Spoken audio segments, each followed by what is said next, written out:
My name's Denise Allen, and I got a camera for high school graduation. I was hooked.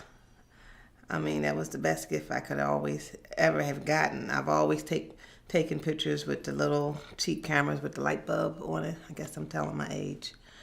But I wanted a real camera for high school graduation. I am a teacher who's getting ready to retire.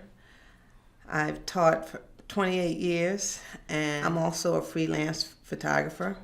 I used to do weddings and things. I don't do that too much anymore.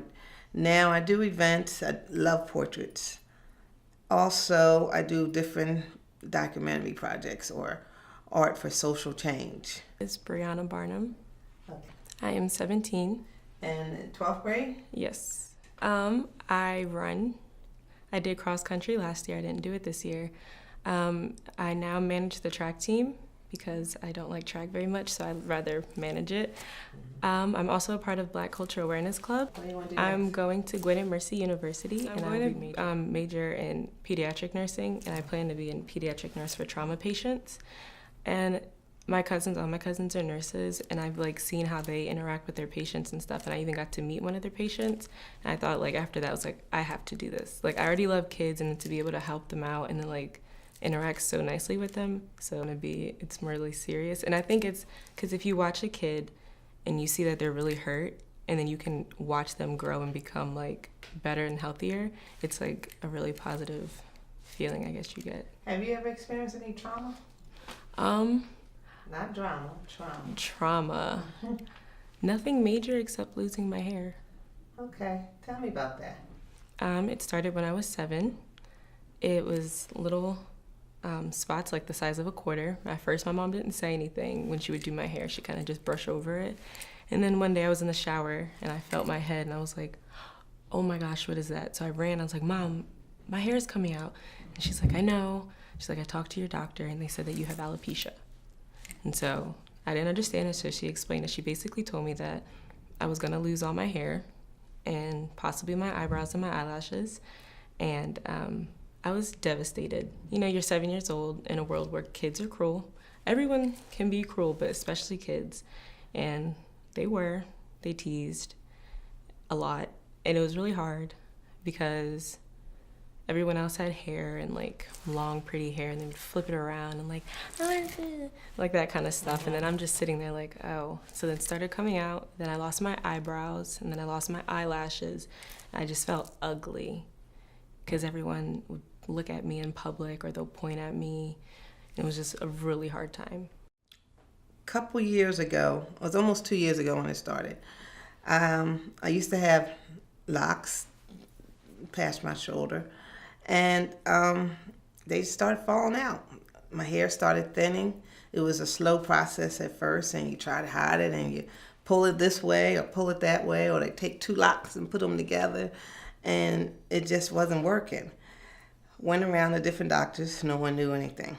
They can call it stress. Some people say it could be the lupus, but everything was just a guessing game. So after a while, I decided, you know what, let me just cut my hair short, cut the locks off. And that was hard because I had locks for 10 years, maybe even longer than 10 years. And it was hard because, like I said, the hair was getting thinner, and I always wanted to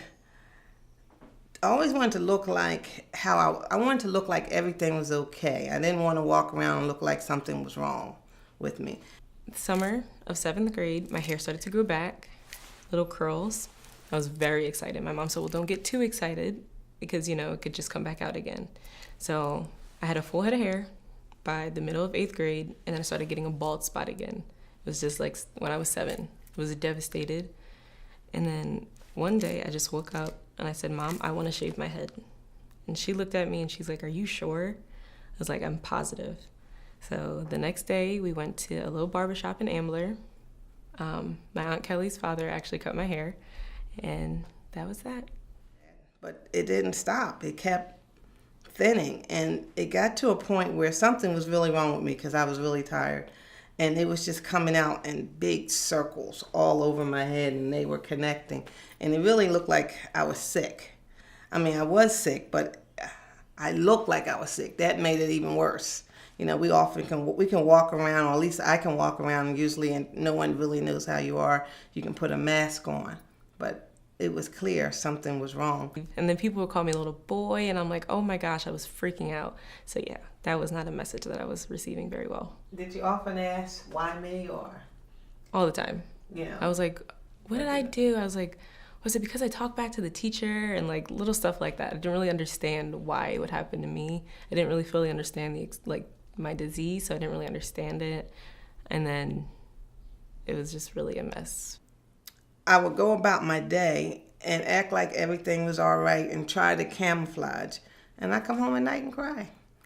And I do notice how I'm treated differently in certain situations. I do notice that when I wore a wig, people are like, oh my gosh, you look great. You look gorgeous. Your hair, you look younger. And I'm like, I'm still the same person.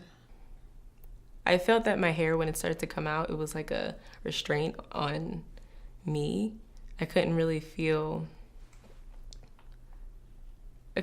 get over the fact that my hair was coming out. That was something that I was constantly thinking about. It was now becoming like my life. Like I was only worried about my hair coming out. So I couldn't really focus on anything else because I was like so worried about covering the spot so it wouldn't show, thinking how big I could make the scarf to cover it. And it was like a pain. So I was like, I don't need it now. First of all, I'm tired of crying about this. I'm tired of dealing with this issue, and just prayer. And I asked God, what is I supposed to know? And it came clear to me. Instead of saying, why me, I started saying, why not me? I got to grow. I don't get to choose. I just got to grow. So what's the lesson? Let me get it. And things came back to me just like the photography, where I always know that you have to project out what you want. Not as strong-minded as I am now, I feel that I'm more mature because of it. Mm-hmm. And it's definitely like a big step. When you shave your head at like 13, you don't usually do that. So I feel like that definitely, like, people expected more from me from that. Because now, like, you just shaved your head, at 13 years old. And I do definitely feel like a stronger person.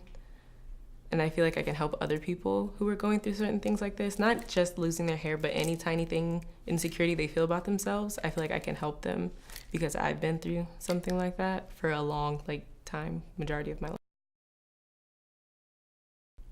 I think that it changed me also in a way that I see things, everything happens for a reason. That's very cliche, but it does. I feel like if I didn't lose my hair, I wouldn't have the attitude that I go about having now, and certain friends that I've made, I feel like I wouldn't have either if I had hair, and different people that I've met and stuff like that.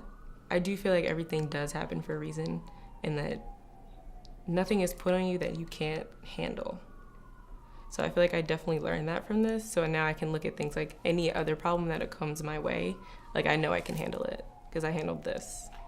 So I had to get used to the hair cut off, and I had to realize that it doesn't define me, that it's an accessory, one that I wanted, but I want diamonds too, so it's, can't have one, I can't have the other, it's no big deal. And it kind of allowed me to be free to be whoever I wanted to be. Growing, and I just looked at my hair as being the cover of my soul. It's not me. The whole body is just a cover of it. It's a shame, but we're often judged by the cover and not the soul. So it has made me try to look at people a little differently, have a little bit more tolerance with my students, because I realized that they're just souls trying to find their way. But it made me start looking at people differently, and just knowing that it's all about developing the soul and the person that you are within. I mean, yeah, you need to take care of yourself. You need to exercise and this, that, and the other. But the real work is what you do inside.